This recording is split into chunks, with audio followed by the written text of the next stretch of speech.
अगर आपसे कहा जाए कि इस सवाल को हल करने में आप कितना समय लेंगे, तो हो सकता है कि आपको आधा मिनट या 1 मिनट लग जाए। यदि इसी सवाल को हम सिर्फ देख के ही सॉल्व कर लें, जैसे कि लिखा हुआ है यदि x बराबर 9 तब x पर घात 5 माइनस के 8x पर घात 3 प्लस के 16x पर घात 2 माइनस के 7x प्लस 1 का मान ज्ञात कीजिए। और इसके 4 ऑप्शन दिए गए हैं। ऑप्शन 1 5 1 8 5 9, ऑप्शन 2 5 1 8 5 8, ऑप्शन 3 जो सी दिया गया है 5 1 8 4 9, ऑप्शन डी 5 1 8 3 9।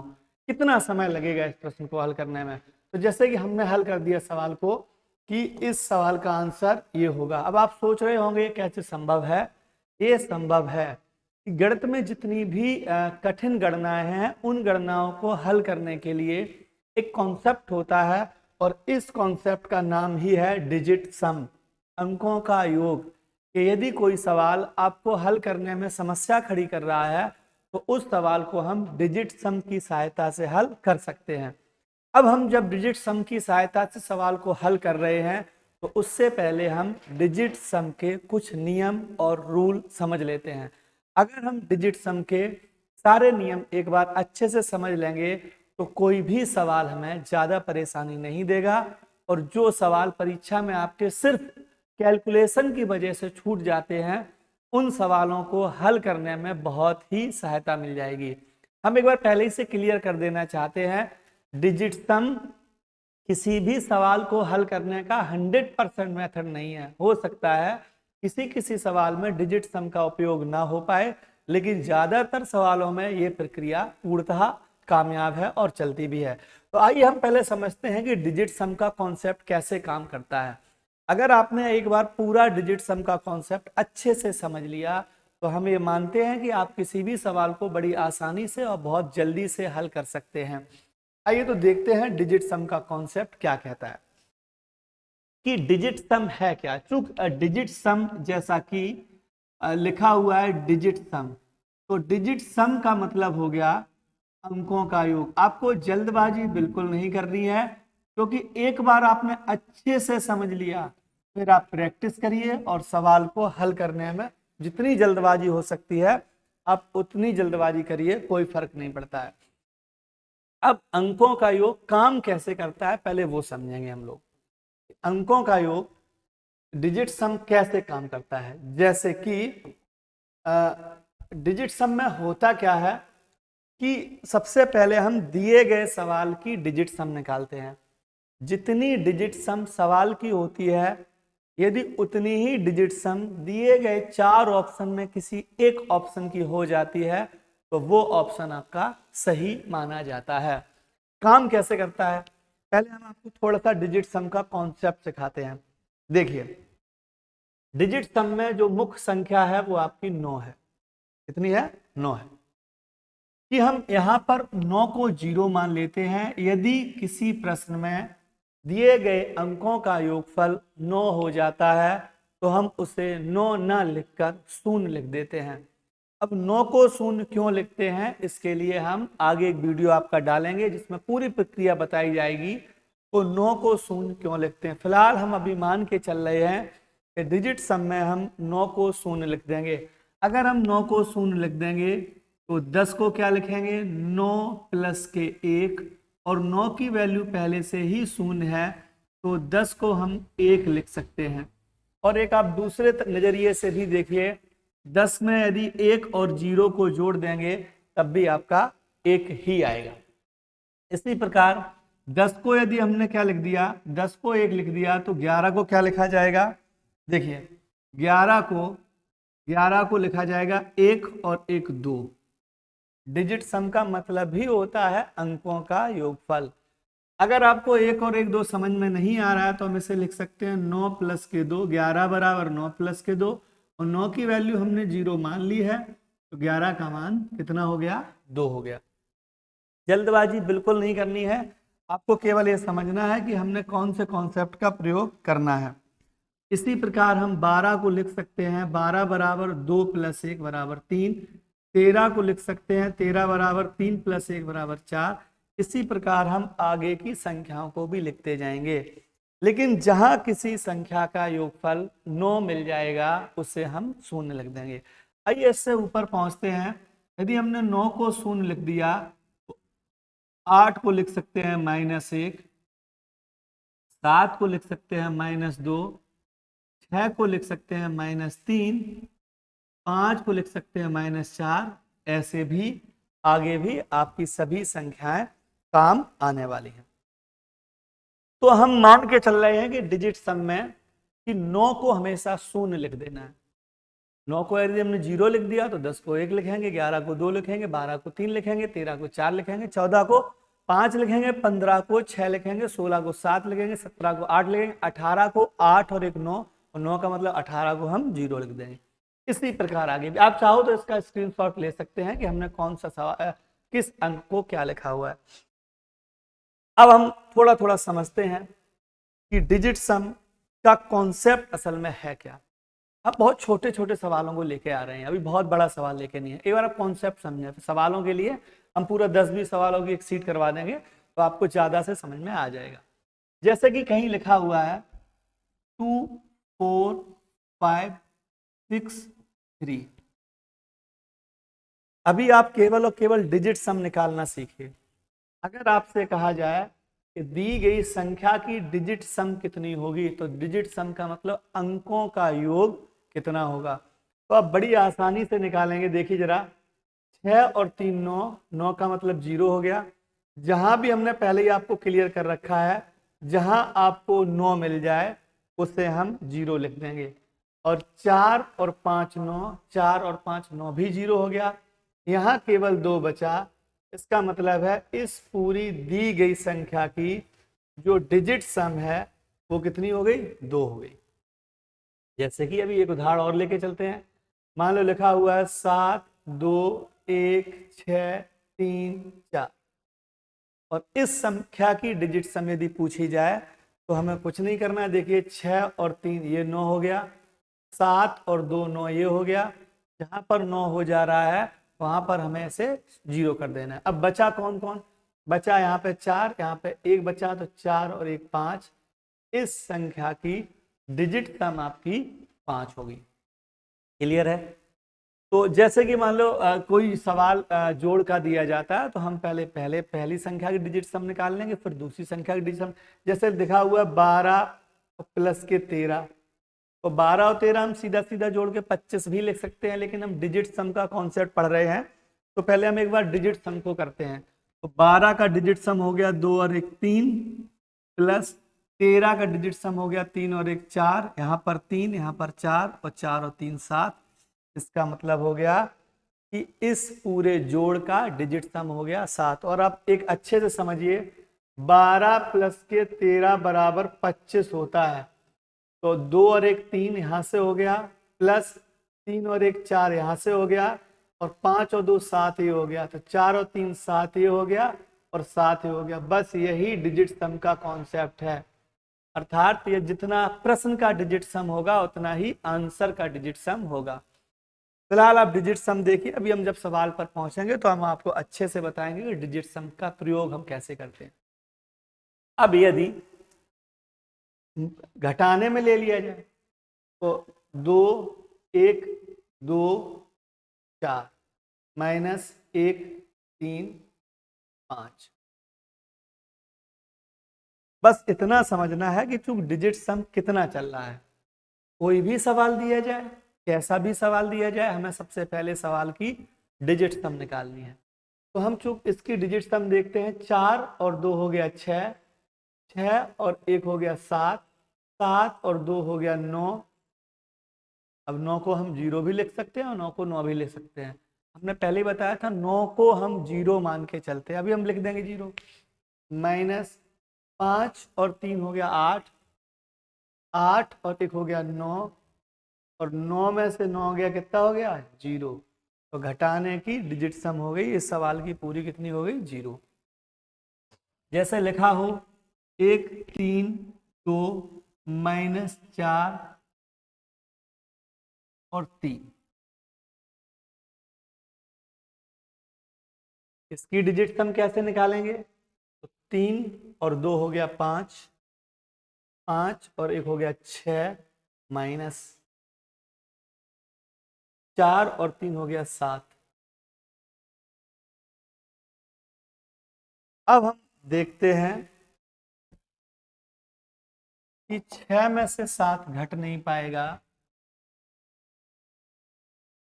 अगर 6 में से 7 घट नहीं पाएगा, अगर हम घटाने की दृष्टि से देखते हैं तो 6 में से 7 गया -1, लेकिन हम डिजिट सम माइनस में अगर लिखेंगे तो हो सकता है कहीं कैलकुलेशन मिस्टेक हो जाए।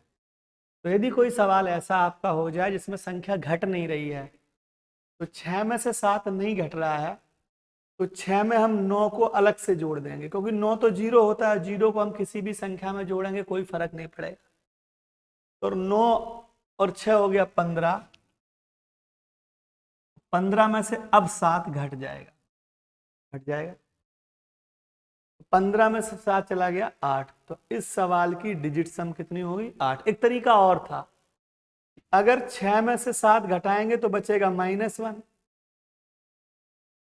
और हम पूर्व में देखते हैं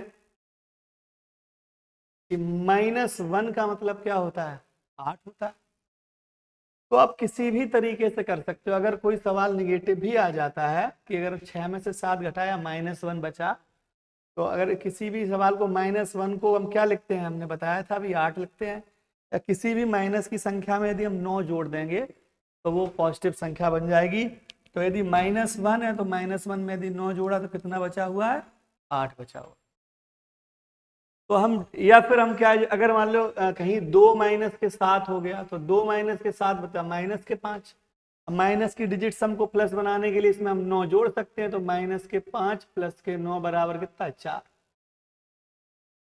अथवा क्या दूसरा तरीका ये है कि हम यहाँ पर 2 में 9 जोड़ दें, 9 2 11, 11 में से 7 गया 4। तो कैसे भी कर सकते हो। यदि कोई डिजिट सम निगेटिव आ जाती है तो उस निगेटिव डिजिट सम को पॉजिटिव बनाने के लिए हम उसमें 9 जोड़ देते हैं। ये रूल है आपके। जोड़ में कोई भी नियम नहीं है, घटाने में ये नियम है, यदि कोई संख्या या डिजिट सम निगेटिव आती है तो उस निगेटिव डिजिट सम को पॉजिटिव बनाने के लिए हम 9 जोड़ देते हैं। गुणा में कोई भी रूल नहीं है, लेकिन भाग में रूल है, तो भाग के रूल समझिए।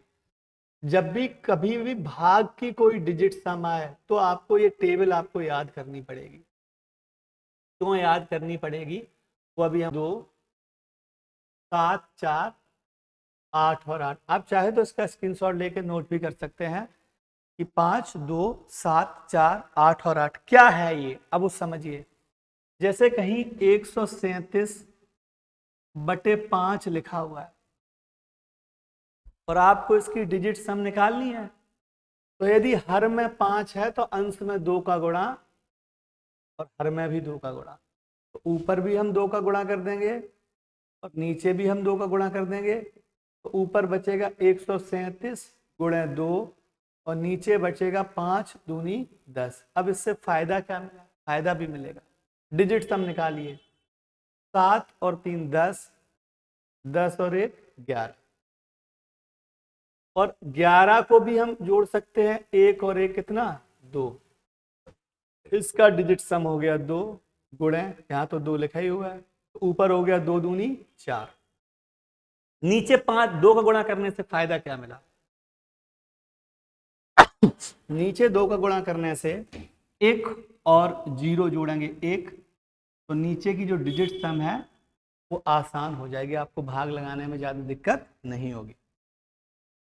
आगे देखिए, अभी उसी सवाल पे चलते। जैसे कहीं लिखा हुआ है 1374/8।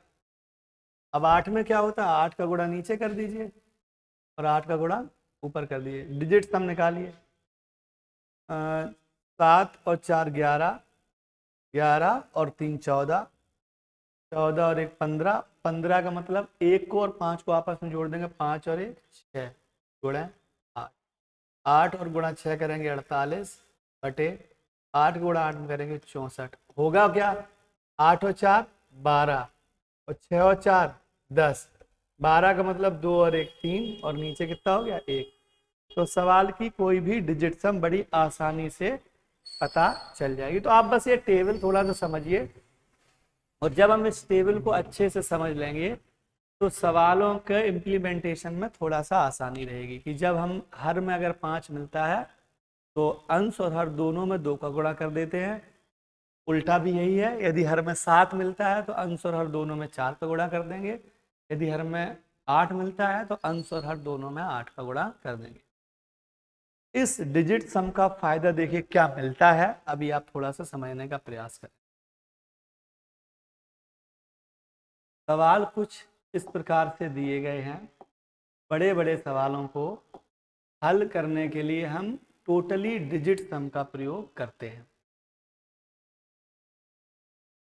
जैसे कि आपका ये, अभी हम उसी सवाल में पहुंचते हैं जहां से शुरुआत की थी हमने, कि क्या इतना बड़ा सवाल बड़ी आसानी से लग सकता है। हमने इसका ऑप्शन ए दिया हुआ था। अब ऑप्शन कैसे आया पहले वो समझिए। अब अच्छे से समझना है कि दिया गया है यदि x बराबर 9, और हमने पहले ही बता दिया है कि 9 का मतलब हमें क्या मानना है, 0 मानना है। तो आप थोड़ा सा दिमाग लगाइए। यदि x बराबर 9 है, इसका मतलब हो गया x बराबर कितना हो गया, 0। 9 और 0 एक ही बात है। इस सवाल को सॉल्व करना है, कह रहे हैं इसका मान क्या होगा, ठीक है ना। x पे पावर 5 माइनस के 8 x पे पावर 3 और प्लस के 16 x पे घात 2 माइनस के 7x प्लस के 1 की वैल्यू कितनी होगी। यदि हम x का मान 9 रखते हैं तो 9 पे पावर 5 माइनस 8 गुणे 9 पे पावर 3 प्लस 16 गुणे 9 पे पावर 2 माइनस 7 गुणे 9 प्लस के 1 होगा। अब इतनी कैलकुलेशन करने में टाइम भी तो जाएगा। इस टाइम को बचाने के लिए आइए हम डिजिट सम का प्रयोग करते हैं। तो अगर जितनी डिजिट सम इस पूरे सवाल की आएगी उतनी ही डिजिट सम इन 4 ऑप्शन में किसी एक ऑप्शन की होगी।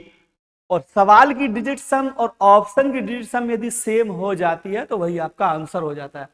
हमने x की वैल्यू 9 मानी, इसका मतलब हो गया x बराबर 0, और 0 पावर 5 की वैल्यू कितनी होती, 0। ये 0 हो गया, और ये 0 होने के बाद ये भी 0 हो जाएगा। क्यों 0 हो जाएगा, क्योंकि ये भी x है। ये भी 0 हो जाएगा, ये भी 0 हो जाएगा, क्योंकि x की वैल्यू दी गई है 9 और x का मान 9 है, मतलब x का मान 0 है। 9 को हम 0, डिजिट सम का कॉन्सेप्ट यही है कि हम 9 को क्या मानेंगे, 0 मानेंगे। तो जब ये 0 हो जाएगा, ये 0 हो जाएगा, ये भी 0 हो जाएगा और ये भी 0 हो जाएगा, केवल क्या बचेगा, 1। तो इसका मतलब हुआ दिया गया जो क्वेश्चन है उसकी डिजिट सम है आपकी 1। इतना दिमाग लगा दो कि दिए गए पूरे प्रश्न की डिजिट सम केवल 1 है। अब हमें 4 ऑप्शन दिए गए हैं। इन 4 ऑप्शन में जिसकी भी डिजिट सम 1 हो जाएगी वही आपका आंसर है। आपको कैलकुलेशन करने की आवश्यकता ही नहीं है। कैसे, चलिए हम लास्ट वाले ऑप्शन से चेक करते हैं। 9 का मतलब 0, ये कैंसिल हो गया। 8 और 1 9 का मतलब 0। वैसे हमें ऊपर से चेक करना था, चलो हम नीचे से चेक कर देते हैं। 8 और 1 9 का मतलब भी 0 हो गया। 5 और 3 8, इसका मतलब इस ऑप्शन की डिजिट सम 8 है, लेकिन हमारे प्रश्न की डिजिट सम 1 है। इसका मतलब मैच नहीं किया, तो इसका मतलब हो गया ये ऑप्शन आपका नहीं है। आगे बढ़ते हैं। 9 का मतलब 0, 8 और 1 9 का मतलब 0, 5 और 4 9 का मतलब 0। इसका मतलब डिजिट सम कैसी हो गई, 0। और हमारे क्वेश्चन की डिजिट सम 1 है। इसका मतलब ये हो गया कि हमारा ये भी ऑप्शन नहीं है। अगले पहुंचिए। 8 और 1 9 का मतलब 0, 5 और 5 10 और 10 और 8 18, और 18 मतलब 1 और 8, और 1 और 8 मतलब 9, और 9 का मतलब 0। इस ऑप्शन की भी डिजिट सम कितनी हो गई, 0। ऑप्शन ये भी नहीं है। कौन सा ऑप्शन बचा, पहला ऑप्शन। और पहला ऑप्शन कैसा हो गया, सही। हम चेक करते हैं सही क्यों है। देखिए जरा, 9 का मतलब 0, 8 और 1 9 का मतलब 0, बचा 5 और 5 10, और 10 को जब जोड़ेंगे तो 1 प्लस के 0 बराबर 1। सवाल की भी डिजिट सम कितनी आई थी, 1, और आंसर की भी डिजिट सम कितनी आई, 1। इसका मतलब हो गया दोनों आपस में कैसे कर गए, मैच। और जब मैच कर गए तो इसका मतलब हो गया ये वाला ऑप्शन सही है। आपको कैलकुलेशन करने की आवश्यकता ही नहीं है। कभी कभी क्या होगा कि आपके दो ऑप्शन की डिजिट सम हो जाएगी सेम, और जब दो ऑप्शन की डिजिट सम सेम हो जाएगी तब भी नियम है। आप परेशान ना हो, आप समझिए। जैसे कि अगले सवाल पर पहुंचते हैं। अगले सवाल देखने में तो बहुत आसान है, क्योंकि हमने आसान सवाल इसलिए भी लगाए हुए हैं कि आपको थोड़ा सा समझ में आया, कॉन्सेप्ट समझ में आया। लिखा हुआ 17 गुणे 11 गुणे 7 माइनस के 70 बराबर क्या होगा। एक तरीका तो यही है कि आप सिंपली गुणा करिए और माइनस कर दीजिए, जो बचा हुआ आंसर है। हमें डिजिट सम का कॉन्सेप्ट कैसे यूज करना है आप वो भी देखिए। देखिए जरा, हमें डिजिट सम निकालनी, सबसे पहले निकाली 17 की डिजिट सम। तो 17 की डिजिट सम कैसे मिलेगी, ये हो गया आपका कि 7 और 1 8, तो इसकी डिजिट सम हो गई जाके 8, फिर बीच में गुणा का चिन्ह है, ठीक ना। फिर 1 और 1 2, इसकी डिजिट सम हो गई 2, फिर बीच में गुणा का चिन्ह है। फिर 7 का 7 रहेगा माइनस 7 और 0 7, इसका भी कितना हो गया 7 हो गया। अब बढ़ते रहिए, तो आपका बचा, फिर समझिए 8 गुणे, संख्या थी 17 गुणे 11 गुणे 7 माइनस 70, बचा क्या 8 गुणे 2 गुणे 7 माइनस 7। इसमें बॉड मास के नियम का बड़ा ध्यान रखिए, नहीं आप 7 में 7 करके 0 कर दे, सवाल आपका गड़बड़ हो जाएगा। बॉड मास का मतलब पहले बॉड मास ही लगेगा। अब क्या करिए, 8 का 2 में गुणा कर दीजिए, 8 दूनी 16 गुणे 7 को ऐसे ही रखिए माइनस 7। और डिजिट सम का मतलब ही होता है हमें डिजिट बार बार जोड़ते जानी है। तो 6 और 1 हो गया 7 गुणे 7 माइनस 7, 7 7 49 माइनस के 7, और 9 और 4 13 माइनस के 7। फाइनली कितना बचा आपका 13 माइनस 7, 13 माइनस 7 बराबर 6। इस पूरे सवाल की जो डिजिट सम आई, वो पूरे प्रश्न की जो डिजिट सम है वो बनी जाती आपकी 6। यदि किसी ऑप्शन की भी डिजिट सम 6 हो जाएगी, वही ऑप्शन कैसा हो जाएगा, सही। आइए चेक करते हैं। 9 का मतलब 0, 3 और 1 4 और 1 5, ऑप्शन नंबर ए गलत है। 9 का मतलब 0, 8 और 1 9 का मतलब 0, बचा केवल 1, ये भी ऑप्शन गलत है। 9 का मतलब 0, 8 और 1 9 का मतलब भी 0, इसका मतलब ये ऑप्शन भी गलत है। 9 का मतलब 0, 3 और 2 5, 5 और 1 6, इसका ऑप्शन कैसा हो जाएगा, सही। क्योंकि क्वेश्चन की डिजिट सम और आंसर की डिजिट सम दोनों की दोनों कैसी हैं, सेम है।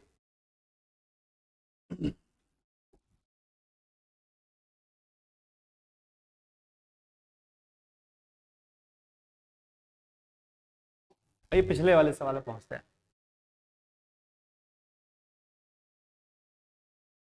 सवाल दिया गया है, तो पिछले वाले पहुंचते, ये वाला दिया गया 3.92 गुणे 3.92 प्लस 2.05 गुणे 2.05 माइनस 4.10 गुणे 3.92, इसका मान क्या हो।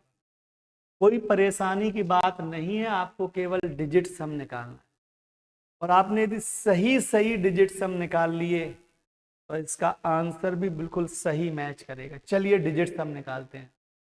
9 का मतलब 0, 9 का मतलब 0, 3 और 2 बचा हुआ 5, बीच में गुणा का चिन्ह है तो हमने गुणा का चिन्ह लगा लिया। 9 का मतलब 0, 3 और 2 हुआ 5, हमने 5 लिख दिया, फिर बीच में प्लस है तो प्लस लगा दिया। 5 और 2 हुआ 7 गुणे 5 और 2 हुआ 7 माइनस 4 और 1 हुआ 5 गुणे 9 का मतलब हो गया 0, 3 और 2 हुआ।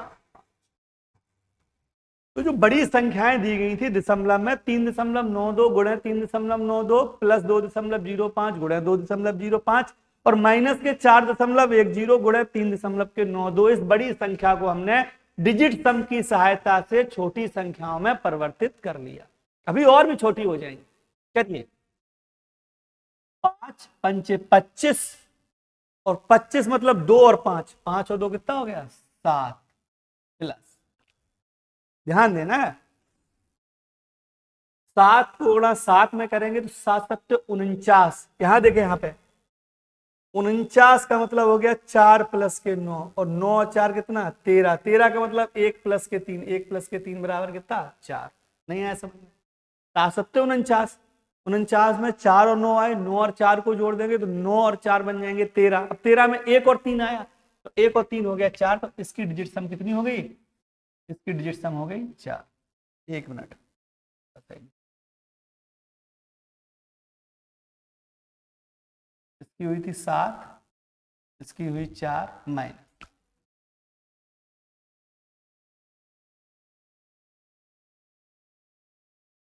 5 पंचे 25, 5 गुणा 5 है ना, तो 25 में 2 और 5, 5 और 2 कितना हो गया? 7। 5 और 2 कितना हो जाएगा? 1 मिनट, पेन नहीं चल रहा। हाँ, 5 और 2 कितना हो गया? 7 हो गया। अब 7 और 4 11, यहाँ पे 11 बचा माइनस के साथ, तो 11 में से 7 गया, 11 में से 7 कितना बचा? 4। इस पूरे प्रश्न की जो डिजिट सम है वो आपकी कितनी आई? 4 आई। वो ऑप्शन सही माना जाएगा जिसकी डिजिट सम कितनी होगी? 4 होगी। चेक करिए, 9 का मतलब 0, 7 और 2 9 का मतलब 0, 8 और 3 11, और 11 का मतलब 1 और 1 2, इसका डिजिट सम हुआ 2, ऑप्शन नंबर ए गलत। 9 का मतलब 0, 6 और 3 9 का मतलब 0, 8 और 6 14, 14 का मतलब 4 और 1 5, ये भी ऑप्शन कैसा है? गलत है। 9 का मतलब 0, 6 और 3 9 का मतलब 0 और 9 का मतलब 0, डिजिट सम कितनी आई? 4। और सवाल की भी डिजिट सम कितनी थी? 4। यही ऑप्शन कैसा है? सही। लेकिन जल्दबाजी में आपको रुकना नहीं है, ऑप्शन डी भी चेक कर लेना है। ऐसा भी हो सकता है कभी कभी दो ऑप्शन की डिजिट सम कैसी हो जाए? सेम हो जाए। तो 9 का मतलब 0, 8 8 7 15, 15 और 8 23, 23 और 3 26, 26 का मतलब हो गया 2 और 6, 6 और 2 8, मतलब इसकी भी डिजिट सम सेम नहीं है। तो किसकी डिजिट सम मैच कर गई? ऑप्शन नंबर सी की, और ऑप्शन नंबर सी हमारा कैसा हो गया? सही हो गया। तो डिजिट सम आपका बहुत ही अच्छा कॉन्सेप्ट है। जैसे कि आपका एक सवाल दिया गया है, सवाल दिया गया है एक तो डिजिट सम निकालेंगे ना, क्वेश्चन की जो डिजिट सम आएगी वही आपके ऑप्शन की डिजिट सम होगी, वही ऑप्शन कैसा हो जाएगा? ठीक हो जाए। ठीक है, तो निकालिए भाई, 2 और 2 4, 4 और 1 5, 5 और 1 6 और 6 और 1 7, भाग 4 और 1 3, 4 और 3 7, 7 और 1 8, प्लस 6 और 2 8। परसेंटेज से दशमलव से सवाल में कोई फर्क नहीं पड़ना है का। 7 और 4 11, और 11 और 1 12, और 12 मतलब 1 और 2 3। अब याद रखना, बॉड मास के रूल का पालन करना है, पहले हमें भाग हल करना है। अगर बॉड मास में का भी आया तो पहले हमें का हल करना है, ब्रैकेट ऑफ डिवीजन करके पूरा बॉड मास का नहीं। तो इसे लिखेंगे 7/8 प्लस 8 का 3, 8 का 3 का मतलब होता है गुणा, 8 या 24। अब हम डिजिट सम निकाल, अभी हमने बताया था कि यदि हर में आपका 8 हो जाए तो यहां भी 8 का गुणा कर देना है, यहां भी 8 गुणा कर देना है। तो 8 सत्ते 56, ऊपर बचा 56 बटे 8 अट्टे 64 प्लस 4 और 2 6। क्या फायदा मिला इससे? देखिए, 6 और 5 11, और 6 और 4 10, प्लस के 6, 1 और 1 2, और 1 और 0 तो एक ही हुआ, कोई फर्क नहीं पड़ेगा। तो फाइनली इस सवाल की जो डिजिट सम आई वो डिजिट सम कितनी है? 8 है।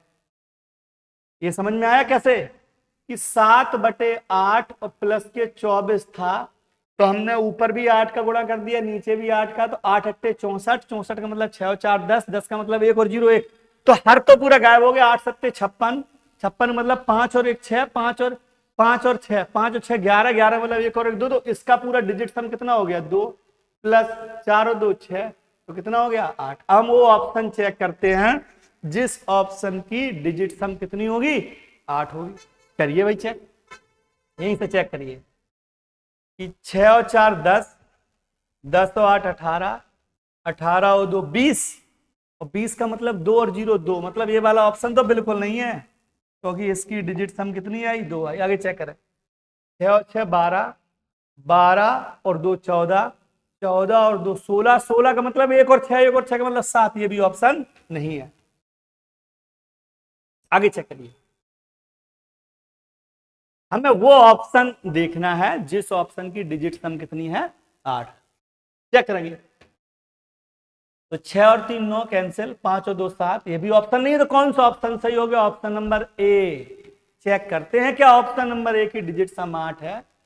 तो चेक करेंगे, 4 और 5 9 कैंसिल हो गया, क्योंकि 9 का मतलब 0 होता है, 6 और 2 8। अगर हम पहला ऑप्शन ही चेक कर लेते तो अब तक सवाल हल हो चुका होता, चूंकि हम केवल धीमे धीमे कॉन्सेप्ट क्लियर करवा रहे हैं, इसीलिए हमने डायरेक्ट पहला ऑप्शन चेक नहीं किया। आइए, जितने भी लोग अभी अभी ये वीडियो देख रहे हैं उनके लिए ये सवाल है, और इस सवाल का डिजिट सम कितना होगा और इस सवाल का ऑप्शन कितना होगा, आप लोग कमेंट करके हमें आंसर बताइए। हमने क्वेश्चन नंबर 14वां छोड़ रखा है, ये आप लोग बताना है। इसी प्रकार 14वें के बाद 15वां सवाल भी है, इसका भी डिजिट सम आपको निकालना। कई कई बड़े बड़े सवाल दिए गए हैं, इन सवालों को आप चाहें तो हल कर सकते हैं। जो बहुत सिंपल सा सवाल है, लेकिन इस सवाल में एक समस्या खड़ी होगी, वो हो सकता है कि दो दो ऑप्शन की डिजिट सम कैसे हो जाए सेम। तो हमने डिजिट सम के लिए पार्ट 1 आपका ये करवा दिया है। अब जितने भी बचे हुए सवाल उसके लिए डिजिट सम पार्ट 2 आपका अगला वीडियो आएगा।